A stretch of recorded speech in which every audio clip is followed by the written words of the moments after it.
Unlocking the Bible y Coalición por el Evangelio presentan El cielo, ¿cómo llegué aquí? La historia del ladrón en la cruz. Escrito por Colin Smith, en la voz de Javier Arriola. Capítulo 2. Odio. 9 AM. La primera vez que vi un cadáver tenía unos 7 años. Nuestra familia estaba en Jerusalén para la semana de la Pascua y como cualquier niño normal me alejé de mis padres. Acabé en una zona conocida como el corredor de la ejecución, donde vi a los soldados y otras personas contemplando el cuerpo ensangrentado y sin vida de un hombre que había sido crucificado ese mismo día. No podía quitar mis ojos de ese hombre. Estaba tan cerca de mí que podía alcanzar y tocar sus pies.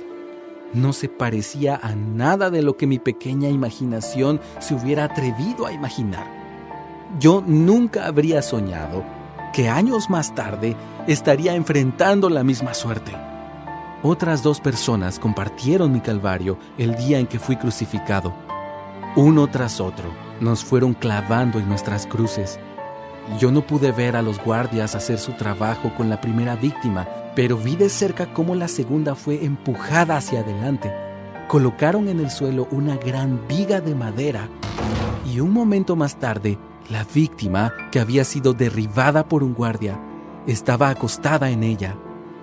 Uno de los soldados pisó el antebrazo derecho del hombre, fijándolo a una segunda viga. Luego, vinieron los clavos. Un grito agonizante rasgó el aire matutino cuando la mano de la víctima fue atravesada por la punta romana. 4 veces escuché ese horrible chillido. «Esto es lo que ocurre con los ladrones», gritó uno de los guardias. Sus palabras parecían ser dirigidas a la multitud y no a la víctima, con quien no tuvo ninguna consideración. Luego, seguí yo. No hay palabras para describir el dolor de la crucifixión. Todo lo que puedo decir es que el odio fue el que me sostuvo. Me determiné a no mostrar ninguna debilidad. Fijé mis ojos en el guardia con el martillo y lo odié. Me miró por un breve momento, pero al ver la intensidad en mis ojos, desvió su mirada. Me mantuve mirándolo y me armé de valor mientras él consentía en su acto macabro. Pero lo peor estaba por suceder. Luego de preparar mi cuerpo para ese instrumento de tortura, me levantaron y dejaron caer la viga en un hoyo hecho en la tierra. El peso de todo mi cuerpo produjo un dolor abrasador a las heridas de mis manos. Mi único alivio fue hacer presión con mis piernas para transferir el dolor más intenso hacia mis pies. Encontré que podía respirar cuando el peso estaba en mis pies, así que desarrollé un modo de ritmo donde podía quedarme colgando de las manos un rato y luego hacer presión con mis pies. De todas las maneras, la agonía era constante. La primera víctima fue claramente un objeto de una atención inusual. Su cruz había sido puesta en el centro y la cruz de la segunda víctima y la mía estaban justo a cada lado de esta, a pocos pies de separación. Yo estaba completamente absorto en mi propio dolor y no me había dado cuenta de él hasta que lo escuché hablar. «Padre, perdónalos», dijo. «¿Perdónalos? ¿Quién es este hombre? ¿Algún tipo de santo?» Toda mi vida se me hizo difícil hasta pensar que podía perdonar a las personas que habían sido injustas conmigo. Guardé resentimientos por años sobre cosas pequeñas que las personas me dijeron o me hicieron. La idea de perdonar a esos verdugos por mutilar nuestros cuerpos y que aparentemente lo disfrutaban, tiene que estar bromeando. Yo los odiaba. Cualquiera que pudiera perdonarlos no era mi amigo. Mientras me volvía hacia él, vi el letrero encima de su cabeza. Jesús de Nazaret, Rey de los Judíos. ¿Jesús? Yo había escuchado de él, el que era de Nazaret y que decía ser el Mesías. Hubo historias del norte acerca de milagros y cosas parecidas. Uno de los presos que estaba a 2 celdas de mí reclamaba haber estado entre la multitud cuando Jesús supuestamente ayudó a un hombre ciego a recuperar su vista en Betsaida. Bueno, pensé, si él es capaz de hacer milagros, seguramente este es un día para que se produzca uno. Sin embargo, siempre es lo mismo con estos tipos religiosos: grandes reclamos, buenos pensamientos, pero ninguna fuerza muscular para confrontar las duras realidades del mundo. Verlo retorcerse en agonía solo parecía probar mi punto de vista.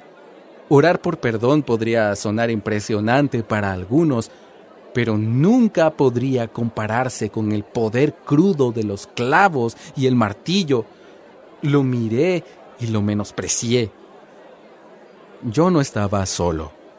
Las crucifixiones siempre atraían a las multitudes, pero esta multitud era más grande y más hostil de lo usual. La gente caminaba de un lado al otro frente a su cruz, mirando hacia arriba y dirigiéndose a la víctima indefensa que estaba sobre ellos. Alguien gritó: «Si tú eres el Hijo de Dios, baja de esa cruz». La multitud respondió cantando al unísono: «Baja de ahí, baja de ahí, baja de ahí». Entonces alguien dio un paso al frente y le señaló. «Él salvó a otros», gritó, haciendo una pausa para rematar con su frase clave: «pero él no puede salvarse a sí mismo».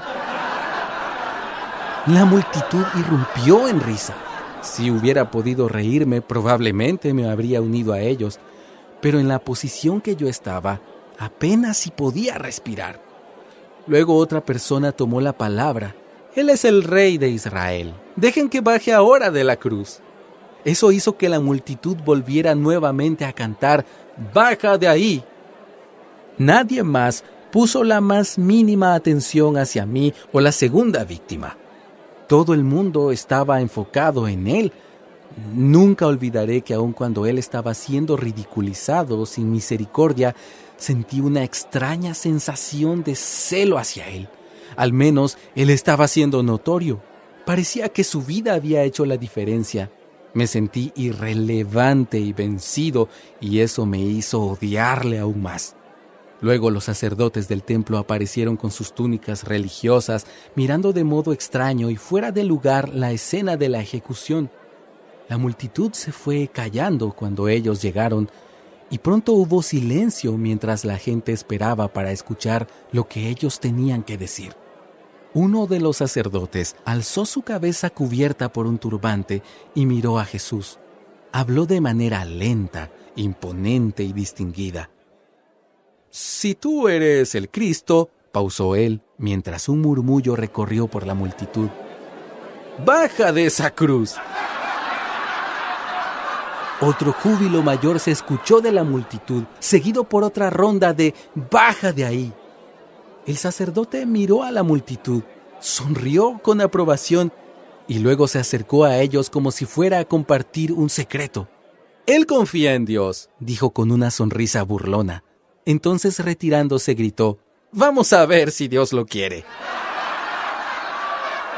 La multitud vociferó con risa. Luego alguien de la multitud dio un paso al frente y, señalando a Jesús, gritó: «Tú dijiste que destruirías el templo y lo reconstruirías en 3 días.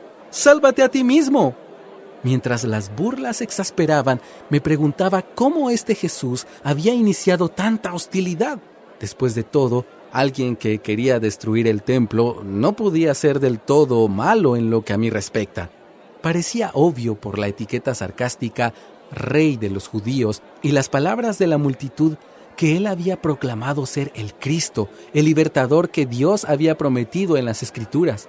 Nuestra cultura había sido formada por la promesa de un redentor, un campeón o salvador, a quien Dios enviaría para libertar a su pueblo de las garras de Roma.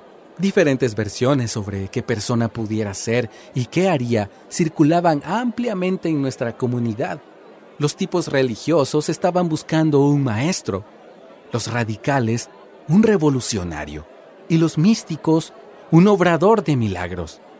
Lo único que ellos tenían en común era que estaban buscando a alguien que pudiera cumplir sus agendas y hacer lo que ninguno de nosotros podía hacer solo.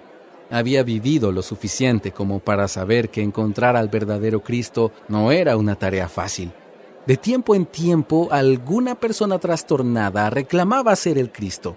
La gente le daría una mirada de «aquí vamos de nuevo», pero serían pocos los que le tomarían en serio. De vez en cuando, alguien con suficiente credibilidad para atraer a un público se levantaba, pero nunca duraba mucho tiempo. Las autoridades del templo consideraban que era su responsabilidad proteger a la nación de cualquier persona que deseara ser el Cristo. Cuanto más seguidores tuviera, más rápida y más dura sería la retribución. Así que Jesús había afirmado ser el Cristo y allí estaba, a unos pasos de mí, pagando el precio cruel. Yo había visto esto antes en los hombres a quienes había apoyado con mis fondos robados. Durante un tiempo parecía que alguien se abriría paso y nos llevaría a la victoria, pero los aspirantes a líderes siempre eran capturados y algunos desaparecían para no ser vistos de nuevo. Si la multitud era para que creyeran, parecía que este Jesús había añadido más sal a la herida al afirmar que era el Hijo de Dios. Si eres el Hijo de Dios, habían dicho, baja de la cruz. Lo que significaría ser el Hijo de Dios era algo vago para mí entonces, a pesar de que es maravillosamente claro ahora que estoy en el cielo. Los nombres describen el carácter de las personas en nuestra cultura. Si usted fuera una persona miserable, su nombre podría ser descrito como hijo de la miseria. Si anima regularmente a otros, podría ser llamado como hijo de consolación. Por eso, hijo de Dios debería describir a una persona que encarnaba todo lo que Dios es.